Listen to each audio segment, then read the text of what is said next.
বিশ্ব পরিবেশ দিবসের বৃক্ষরোপণ কর্মসূচি মুখ্যমন্ত্রী শুভেন্দু অধিকারীর সরাসরি নলবনের ছবি আপনারা দেখতে পাচ্ছেন।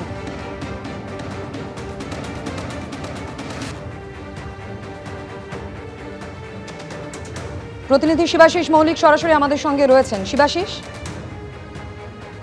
দেখো এই মুহূর্তে যে ছবি আমরা দেখতে পাচ্ছি নলবনে মুখ্যমন্ত্রী শুভেন্দু অধিকারী তিনি বিশ্ব পরিবেশ দিবস উপলক্ষে দেশ জুড়ে যে কেন্দ্র সরকারের কর্মসূচি ছিল মায়ের নামে একটি গাছ, সেই কর্মসূচিতে কিন্তু এবছর থেকে রাজ্য সরকার অর্থাৎ পশ্চিমবঙ্গ সরকার যুক্ত হয়েছে এবং সেই কর্মসূচির অংশ হিসেবেই নলবনে আজকে কিন্তু গাছ পুঁততে এসেছেন মুখ্যমন্ত্রী শুভেন্দু অধিকারী।